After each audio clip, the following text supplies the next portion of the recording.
Many of us have heard about the well-known Bermuda Triangle, and possibly the Massachusetts Bridgewater Triangle. But the lesser known of the three was the Bennington Triangle of Vermont, and this could be the creepiest one yet. Located in Vermont lay a small town known as Glastonbury, once a booming small logging community where everyone knew each other.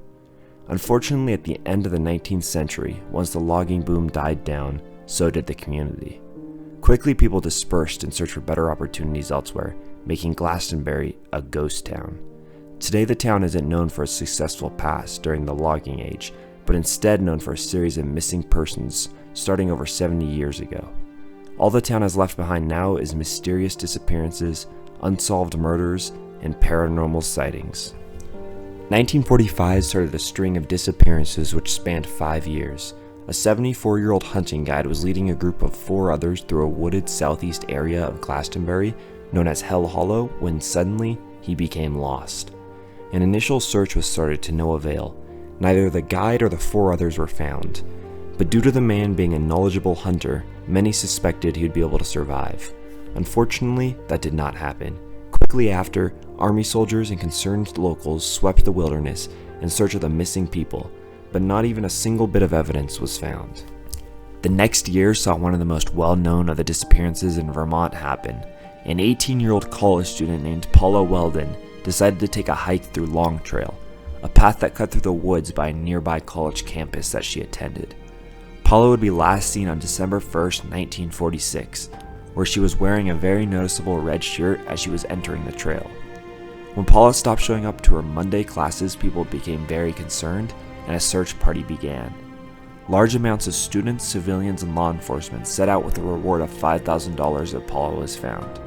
Unfortunately, that money would be never claimed. Many questioned the authorities and wondered if their tactics on solving missing persons cases were outdated and ineffective. The case remains open to this day.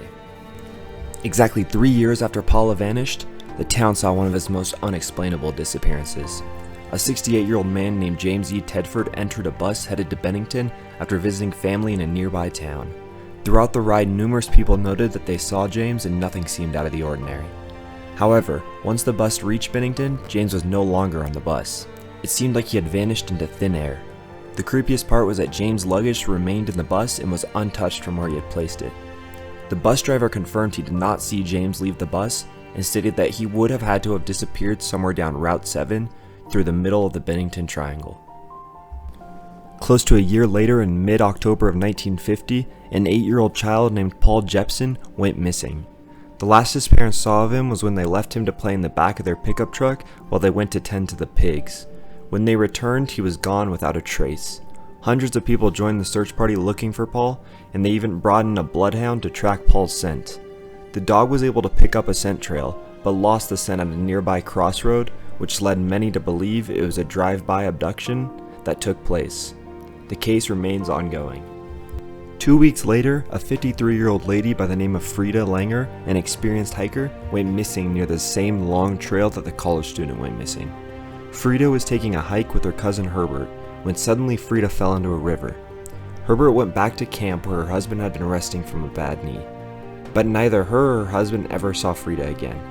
Helicopters from the Coast Guard and as many as 400 people searched for Frida, but nothing was found. 6 months after the search, a break in the case. Frida's body was found in an open area that was searched numerous times earlier. Unfortunately, even with this breakthrough, the body had decayed so bad that no cause of death was determined. These mysterious disappearances and abnormal events that have occurred at the Bennington Triangle have led to many theories. Some believe that paranormal forces such as Bigfoot or UFOs could be the cause of the disappearances. One of the more talked about theories was the idea of a serial killer being on the loose.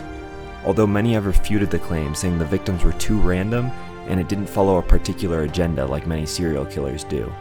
Some have stated that due to the location of the Bennington Triangle, animals such as lynx and bobcats could have been the reason for the events, although experts have said these animals are not known to be aggressive to humans.